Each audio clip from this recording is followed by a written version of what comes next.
So, good morning everyone. Thank you for joining us today. My name is Avril Craig and I'm the Payroll Manager here at MHA Henderson Logie. What we're going to cover today, I'll give you some introductions to my colleagues. We're going to tell you a bit about the coronavirus job retention scheme. We're going to tell you some steps that you as an employer need to take just to make sure you're doing everything correctly. I've got a series of important points I would really like to highlight to make sure that you're aware of. Then I'm going to, myself and some of my colleagues are going to answer some frequently asked questions, and there's an opportunity for live questions too. So, first of all, I'd like to introduce two of my colleagues who are joining us today. We've got David McIndoe and Louise Mackie, and they're our new COVID-19 Employer Advisory Team. You'll see and hear from them later on in this presentation, and they will help to answer some of your questions. Now, this is a difficult time for everybody, but I'm hoping that this webinar is going to answer some of your questions and help you along the way regarding the job retention scheme and the practicalities of it. I'd ask you to please bear with us because this is our first live webinar, and we're hoping that nothing will go wrong. Now, as I mentioned, there's a live Q&A function within the webinar, so you can type any additional questions that you might have in there, and we can look to answering some of these for you towards the end of the webinar too. You should be able to find the speech bubble icon in the top right of your screen to type questions. So today, what I aim to do is to help you to understand the job retention scheme and to help you to understand what you as employers have to do and also what you can expect. A little background about the scheme. The scheme is designed to support businesses through these unprecedented times. The scheme's to help you to avoid extensive redundancy measures and to help you to retain your staff. The scheme is temporary for 3 months until the 31st of May, and it may or may not be extended. We don't know that yet. So you'll find detailed guidance on our website, on ACAS, on HMRC websites. However, many employers are coming to us with questions about the practicalities of the scheme. So what I'll do is I'll outline the main requirements of employers here, just so that you know what you need to do. So today I appreciate I'm addressing payroll clients as well as non-payroll clients, so I might refer to processes that don't relate to non-payroll clients. However, you're all very welcome today, and we're happy to help all of our clients to find their way through this. Before I proceed further, it's important to note that things are changing all the time in connection with this. So the information I'm giving you today is based on the latest guidance. Our website is kept up to date with changes, so it's worth watching out for that. So onto the steps you have to take. You have no work for your employees, or perhaps you have a reduced amount of work for your employees. What do you need to do? What do employers have to do to handle this correctly? So if your business is closed temporarily or it has a reduced amount of business, then you can furlough your employees. This means they're put on temporary paid leave, and the government will fund 80% of their regular pay. So how does this work? Well, here are the main steps that you need to follow. First and foremost, you have to designate your employees who are going to be furloughed. Now, if your business is closed, it's a straightforward decision because you're going to furlough all of your employees. But perhaps you're only working at a reduced capacity, and say for example you've got 8 employees and you've only enough work for 4, then you have to choose some employees to furlough. I would recommend that you make sure that you have really good rationale behind the decision of who is going to be furloughed. You must officially notify your furloughed employees in writing and obtain their consent if you're paying them less than full pay. because remember, this is a variation of their contract. Now, you might need legal or HR advice here because employment law stands through this process. I'm not an HR specialist and I'm not a lawyer, so what I'm doing here is I'm providing you with a bit of guidance rather than advice on this. But I can't emphasise enough how important it is to get this right.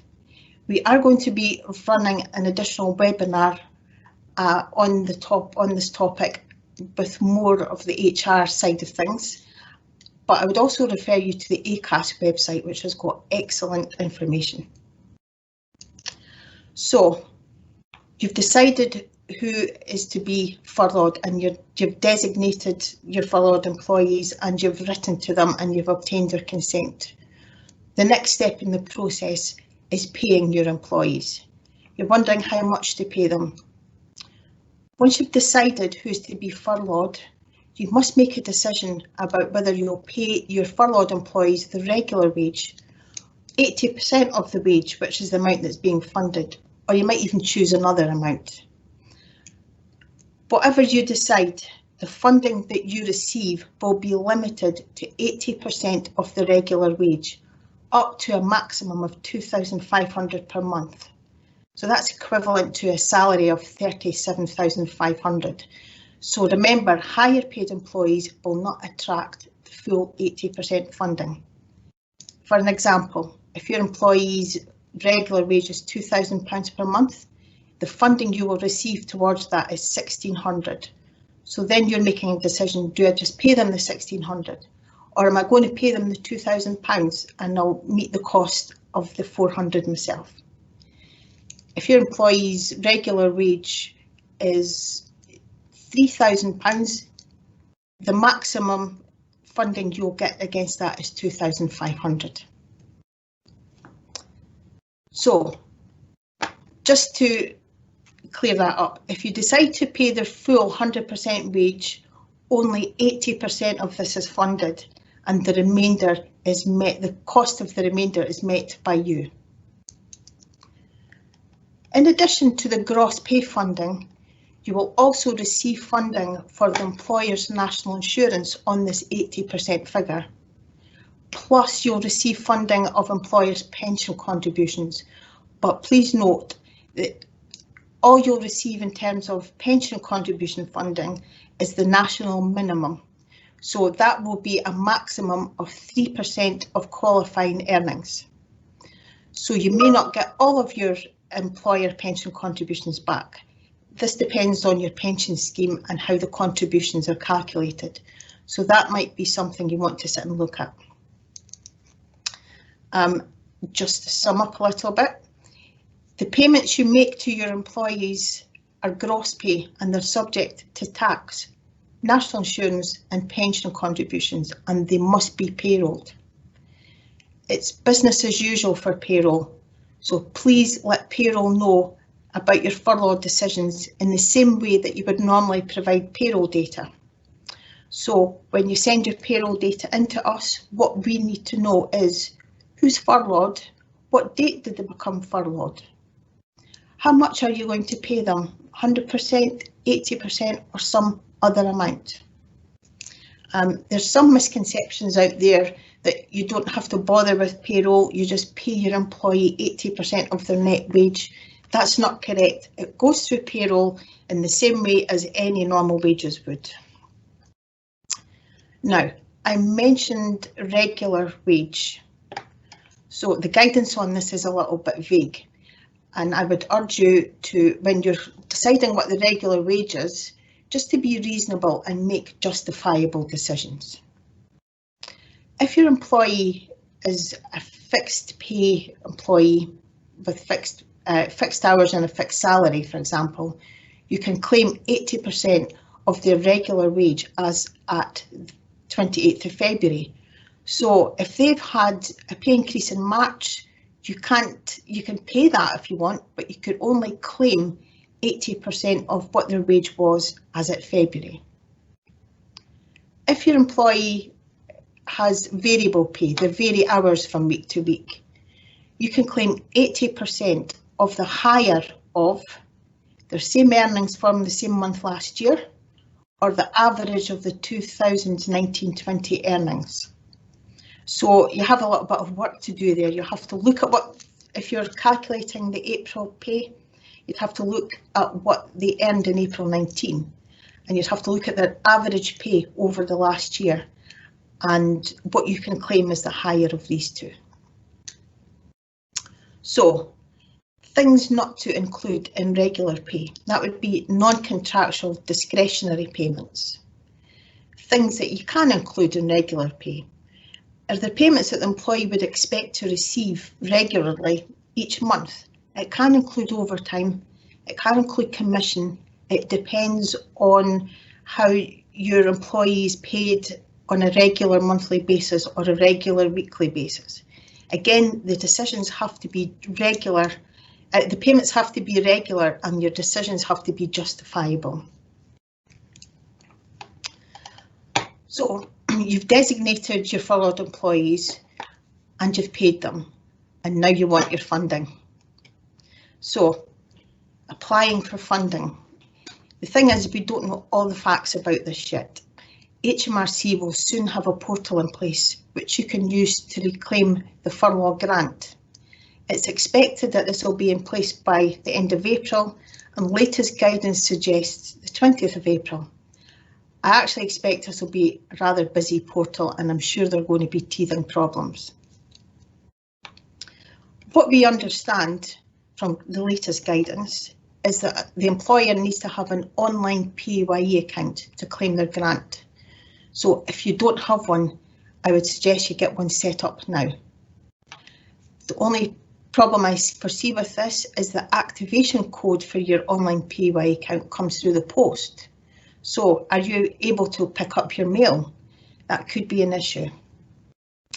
Now, we're not 100% sure yet, but it looks likely that if we have 60/40 authorisation in place, we can do this claim for you, but there will actually be fees involved in that work.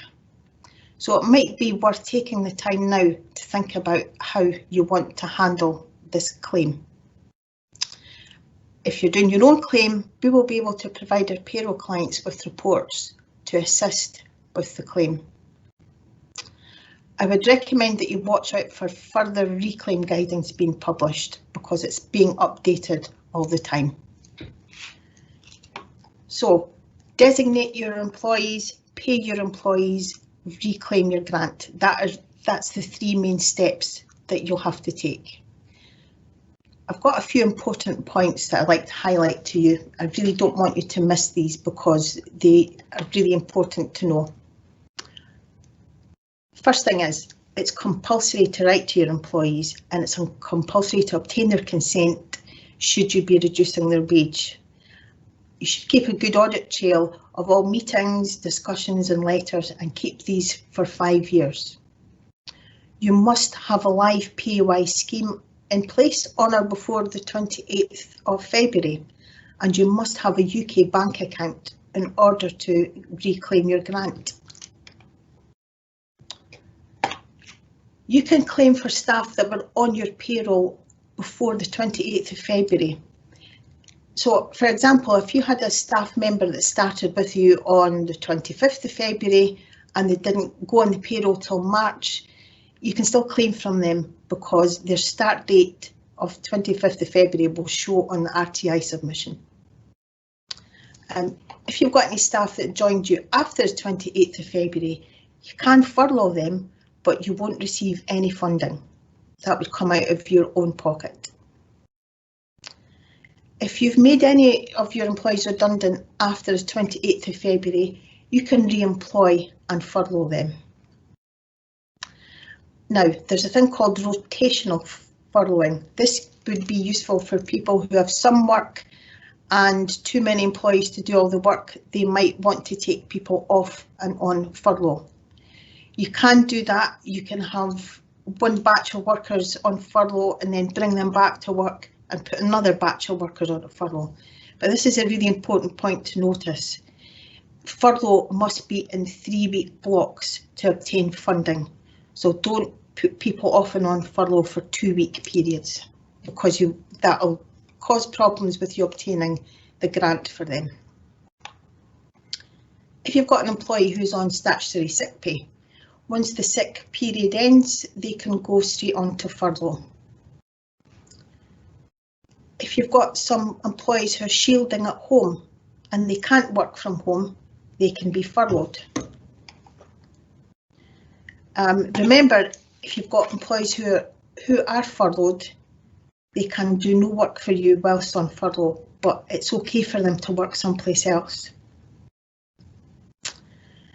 If you've got employees on furlough and you want them to do some training, they can undertake training.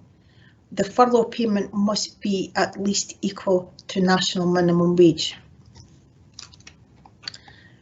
Directors are eligible to be furloughed, but only if they are carrying out statutory duties only, and the furlough payment is only in respect of PAYE, not dividends. If you have employees in a salary sacrifice pension scheme, the furlough pay is based on the post-sacrifice pay. So when you're communicating with your employees, please be clear about this. Please don't encourage your employees to opt out of the pension. This is against the pension regulations.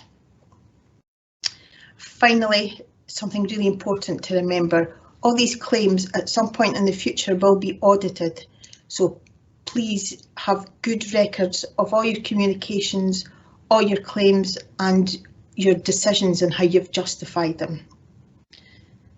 Just bear in mind that the intention of the scheme is to retain your employees and pay your employees and reclaim your grant. Sorry, that's the three main aspects of what you have to do. Now, I'm going to hand over some of my colleagues to answer your questions. It's possible we won't cover them all, but we'll do what we can. So I'm going to hand over to my colleague, David McIndoe. Thanks, Avril. It was very informative. Hi everyone, thanks for taking time to join the webinar today. What I've been doing is I've been obviously the kind of main point of contact along with Louise for queries we've had so far from clients. I've identified that we are getting a lot of similar queries, so what I've looked at today is a wee selection of the most common things that we are getting asked in the hope that clients will be able to understand things better, and then we can concentrate on the more specific questions as they come in down the line. So I'm just going to read from the questions that we've got here. Some of them Avril will obviously have cleared already, but just it always helps to reiterate things here. So what we have one question, a few questions from the same client, but we have had these duplicated across the board. We have furloughed several staff members from April and we need to continue to pay them 80% and then reclaim the balance from HMRC. Questions: what do we need to do as an employer to ensure we are fully entitled to make the claim? Now, the scheme is relatively straightforward. The only eligibility criteria for running the scheme is that you must have your payroll set up and be running payroll on the 28th of February. You must have a UK bank account, and this new thing that HMRC said is you must be set up for PAYE online. As Avril said, you really need to get that in place now if you don't have it. However, if we have authorisation for our clients, we can do that on their behalf. We think that the guidance is pretty vague at this stage on that part of it, but as soon as anything concrete comes out, we will confirm that. But we're operating at the moment on the understanding we should be able to do that for our clients. Second question we have here, what are the timescales for getting the payment back from HMRC? Unfortunately, we don't know. We hope it'll be quick, because I'm sure HMRC understand that employers are going to have to pay their staff when they may not have any cash flow coming in at the moment, and this is obviously a reimbursement. So that's what some people don't realise. You have to still pay your staff up front and then reclaim this back from HMRC. As Avril mentioned, the portal should be open hopefully by the 20th of this month. Again, I'm sure you can imagine if everybody starts trying to submit everything at the same time, there will be issues there, because I like to think HMRC's system should be robust enough to deal with that, but again, they may not be. fingers crossed, I think, on that point. But we'll certainly, as soon as we get confirmation, anything changes, we will let clients know, whether it's via the website or a catch-up webinar down the line. We will keep you in the loop, but at the moment, we're hoping it'll be a matter of maybe weeks rather than months, so I'm sure it will be coming out. Again, just an add-on to that point, it's not clear whether it will be you can submit a claim for these regular payments if you can get your staff for 3 months furloughs, whether you get it as a lump sum or whether you have to do it time and time again. I would imagine it would be a submission each time there's a furlough period. So again, we'll just keep you up to date when that comes out. The next question we have, again, similar vein. Can a member of staff be furloughed for 3 weeks, come back and then be furloughed again? The answer is yes. Again, as Avril touched on, that will help those employers who have a workforce, so there's not enough work for everyone. So you can furlough some people, have your other staff working, bring staff back, and then furlough again, rotational furloughing. So hopefully that answers those questions that we have had coming through quite a lot. The next question I have here is some more information on the actual calculation of what you can get back. Now, as Avril touched on, it is 80% of the gross salary, capped at £2,500. You're also entitled to reclaim the employer's national insurance and the employer's minimum annual enrolment contribution, which is 3%. So in terms of actual numbers, the maximum you will get received back from any furlough claim for any employee would be £2,803.38. That's calculated as your £2,500 salary. The employer's NI would be £243.98 on that £2,500, and the contribution for the pension would be £59.40. So that's the maximum you could expect to get back. As Avril said, if you decide to pay your employees more, top up the 100%, that's out of your own pocket. I'm afraid the maximum you can get from HMRC is just that 80%.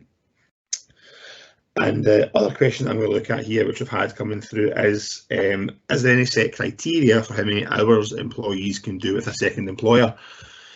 Now, the guidance has been changing quite a lot on that. When the guidance first came out, there was no specific mention of second jobs. However, when HMRC updated things on the 4th, they have confirmed that employees can work elsewhere during the furlough process.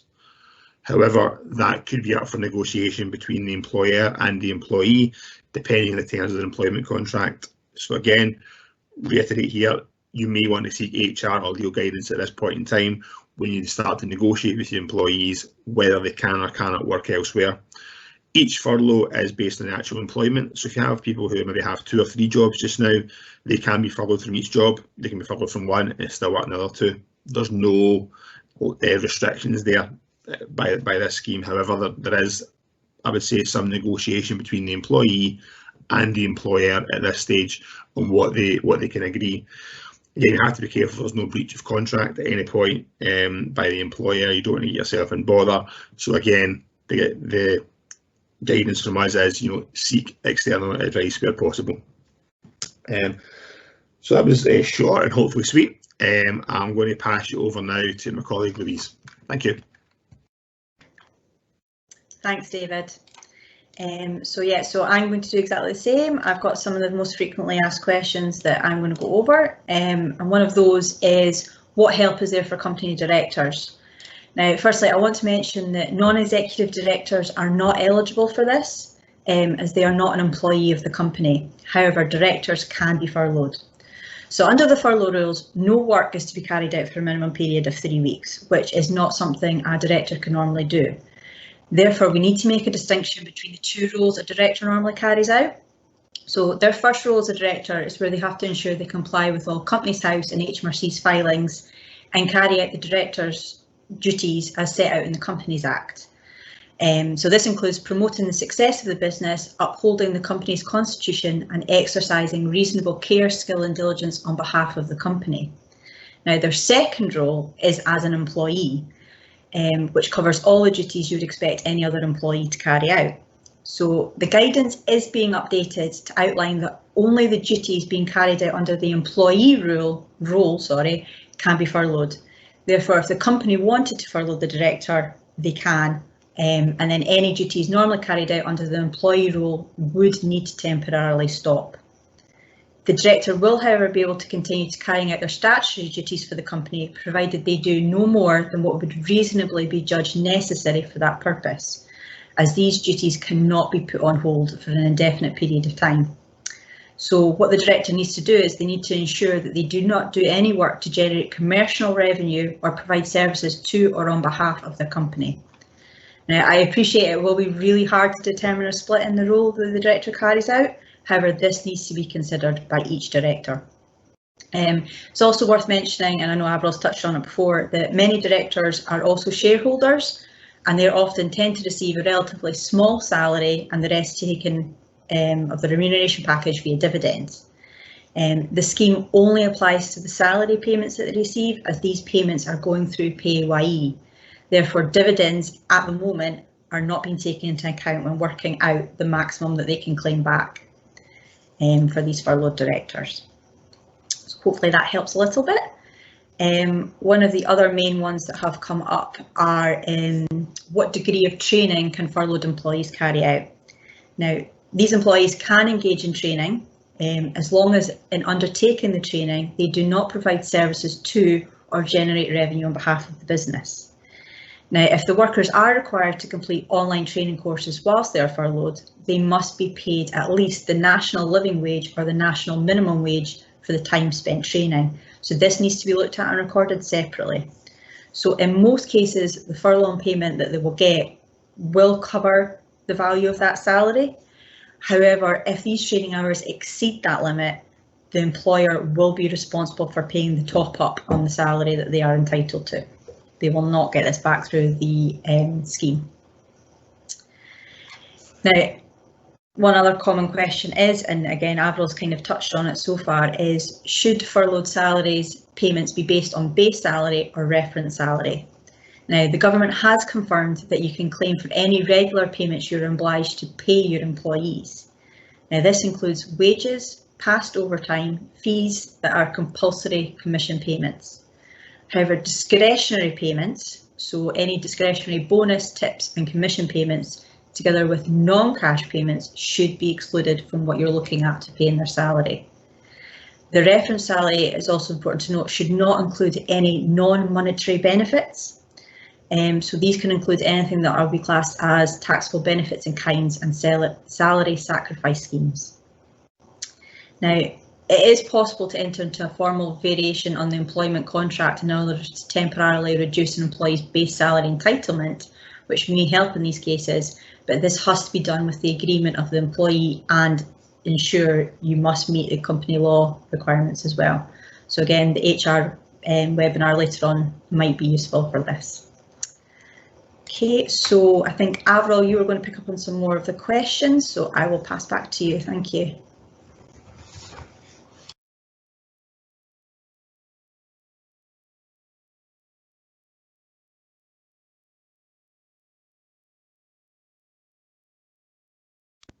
Avril, if you just turn your mic back on.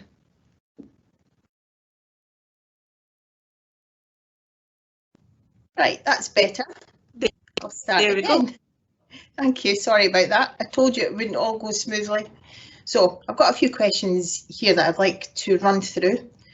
So I'm being asked here, when a company has furloughed an employee but has also agreed to top up the salary to 100%, does that mean there are changes to the usual monthly payroll, i.e. is payroll process as normal, as if the employee was still working? And then is the claim submitted through HMRC? So yes, what happens is you run payroll. Now what we're recommending is, instead of showing the amount of salary, I would show it as a furlough payment, and that way the employee can see what they're actually being paid. And it also will help for your reporting if you've got a separate component showing in payroll called furlough, and it'll distinguish salary payments from furlough payments. That might help in the accounting records later on. So you run the payroll as normal, change the pay components, pay your employees, and then you do your reclaim through HMRC through the separate system. Now, we've got a question here. A member of our staff's pay was reduced in February due to statutory sick pay. So does she get paid, is her furlough pay calculated on that reduced pay in February, or is it on her normal pay? Well, it's because she's got contracted hours and she's contracted to be paid a certain amount of money every month. The furlough pay is calculated on her regular salary. So, this is quite a common question that comes up. The Chancellor said that furlough staff claims could be backdated to the 1st of March, but my employees were furloughed on the 22nd of March, but I've been told I can only claim from the 22nd of March onward. Is that correct? Well, yes, it is correct. Although the scheme starts on the 1st of March, your reclaims only start from the first day that your employees are furloughed. You can't claim furlough grant for a period that your employees were working. Now, is the tax-free maximum amount 2,500 or is it 2,500 that is then taxed? 2,500 is the cap on the gross pay. Tax, national insurance and pension is deducted from this. And I think, when will the portal be open for job retention claim? Well, I think David's covered that and I touched on it. We don't know yet. We hope it'll be within the next 2 weeks. They have said the 20th of April. So I think that will be when it begins. But please look out on the website and on HMRC's website for further guidance on that. So I think that's me fired through a few questions there. Just wondered, Jacqueline, have we got any live questions that we can address? Yeah, so we've got quite a few coming in. Just bear with me as I kind of pick. I'm trying to sort of group them so we can try and answer as many people's questions as possible. So we've got some questions in about pay slips, about staff pay slips. You know, what sort of description needs to be on those pay slips about?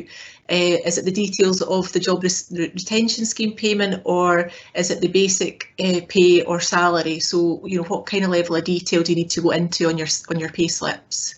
Okay, there's no actual legislation on this. From our Payroll Bureau's department, we feel that it's good to show the distinction. Mm-hmm. And we're showing the payments as furlough payments as opposed to salary. So I just think it's easier to pick up the amounts for when you're doing the claim and for reporting. Okay, there's some questions on maternity pay. Is there anything people need to take into account in terms of people that might be furloughed on maternity? Right, so the guidance that I've seen is saying that once the employee is past the compulsory maternity pay period, which I believe is 2 weeks, mm-hmm. They could potentially go back to work after that, so they could be furloughed. Okay. And is it okay to write to a member of staff, a furloughed member of staff, by email to ask for their consent to be furloughed, or do you need that in writing, or is it okay to do that by email? I think it's back to justifying everything that you've done. It just mm-hmm. might not be possible or practical or even safe to do it in paper form. Okay. So I think if you've got a member of staff coming back to you by email confirming, then that's, you know, and you can justify why you've had to do it that way, mm-hmm. then that's okay. But it's possible that potentially you should maybe seek some HR advice on that, or maybe check with ACAS. Okay. I'm just not qualified to give HR advice. Okay. And then someone just wanted to check, did you say the furloughed pay must meet national minimum wage? So if 80% makes the pay fall below minimum wage, is that not correct? No, that's only if the person is undertaking training. Now, okay. This has caused a few surprises because national minimum wage goes up on the 1st of April. But if you've got an employee who's been furloughed from the 1st of April, their payment is still based on what their wage was on the 28th of February. But you've got to remember that furlough pay isn't wage, it's not payment for work that they've done. So that doesn't have to hit national minimum wage at all. It feels counterintuitive to be paying your employees below the minimum wage, but you will be. But the minimum wage criteria, I think Louise mentioned it too, only comes in when the employee is undertaking training for you. Okay. And do furlough employees accrue annual leave? Do we know that? Yes, yes they do. Okay. Sorry, Jacqueline, can I make Yep. Yeah, sure, yep. The guidance shows that the annual leave can be carried over for a longer period. I believe it's 2 years. So it used to be, you used it within a year, but because they're going to have all this accrued holiday, the rules have been relaxed a bit so they can carry over for a longer period.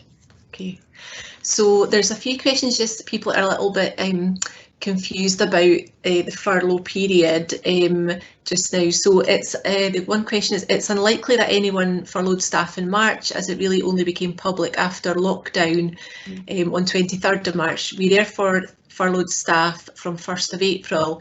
We understood it was for 3 months, so would that not mean we can claim for a period up to 30th of June? No, at the moment the scheme ends on the 31st of May. It might be extended, it might not be extended, we just don't know yet. But the 3-month period starts from the 1st of March, unfortunately. Okay, so I'm just trying to see if there's anything else. So I think someone's just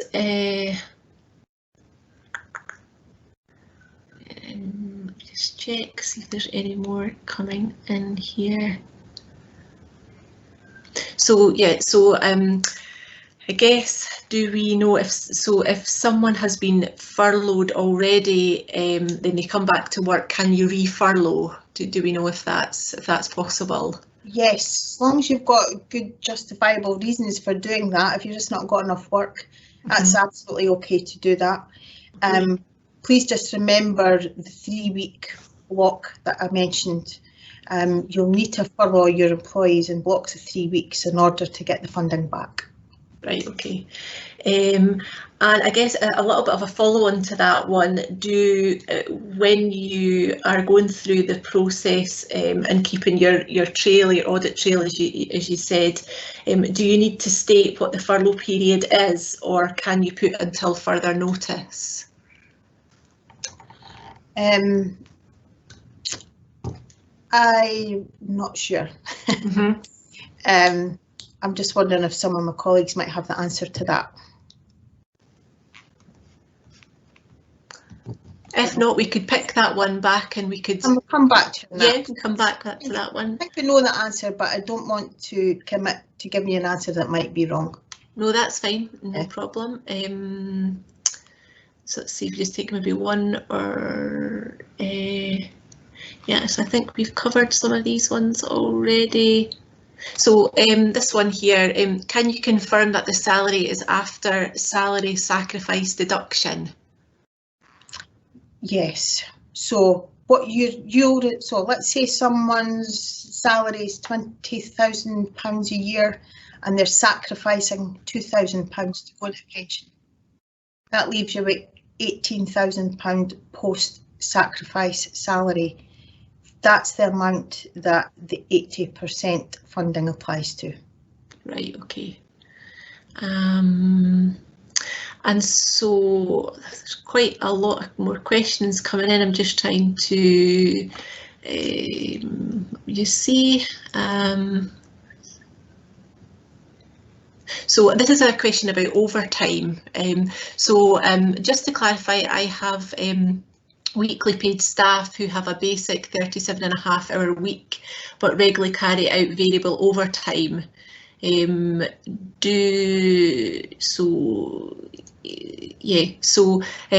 look at the equivalent tax week last year and compare that to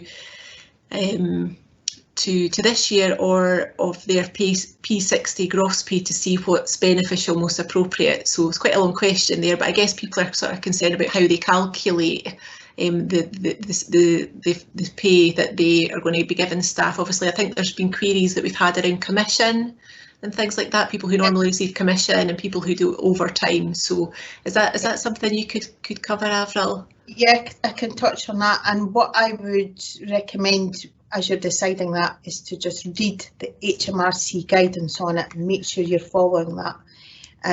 It's difficult to give a one answer fits all here because everybody's got different scenarios, but HMRC emphasise regular pay, what the employee would normally expect to receive. So if their pay varies every week because they get, take for a good example is a car salesman whose wage has got a small basic wage and commission. Commission is the regular, a part of the regular pay. They expect to get that every month. So you would base their calculation using the variable pay rule. What they got the same month last year, compare that to their average for the year to April, 31st of March 2020, and they get the higher of those two. When I say they get the higher, that's what you can claim back. What you pay them is one thing, what you can claim back is based on these calculations. Okay. So the decision is about, is it a regular, expected and possibly contractual payment? I think if you're unsure, you should take guidance on it if it's not clear enough. But I would refer you to the HMRC guidance, and I'd also just reiterate what the guidance I've received is: make sure it's justifiable, make sure you feel happy to defend that what decisions you make, you know, in the event of being audited. So just a couple more, because there's quite a lot coming in. I guess just as a wee bit of a follow on to the commission, I guess it's, can you include car allowance? Yes, if it's contractual, yes. Right, okay. And then there's a few questions here about pension contributions. So is there anything you wanted to cover there, just about how people calculate those kind of pension contribution as part of this? So if you're paying 100% of the wage, the pension contribution would be calculated on the 100% wage. If you're doing a temporary variation to their contract to reduce their pay to 80%, the pension contribution, your normal rate of pension contribution, is calculated on the 80% wage. Okay. In terms of what you can claim back, you could only claim back the minimum pension contribution, which is 3% on qualifying earnings. Okay. And one more here. So what if the furlough period starts partly during the month? How do you calculate earnings for variable pay staff? Right, you might have to do it on a weekly basis or on the on working days. Again, it'll just be applying logic, rationale to that. We had that scenario in March when people were furloughed on like 22nd, 23rd of March. So we just looked at what they normally worked and worked out a weekly average. Yep. Okay.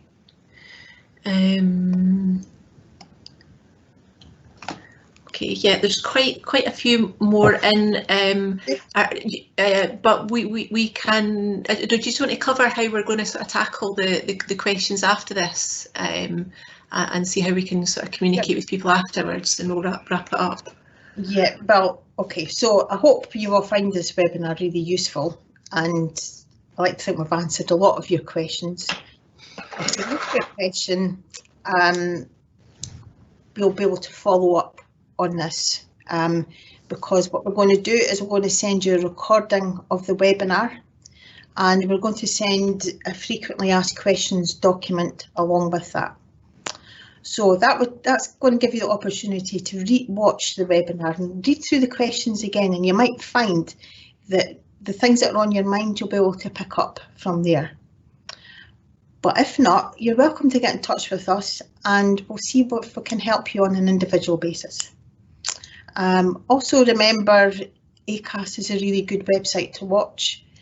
Also remember, we're doing another webinar soon.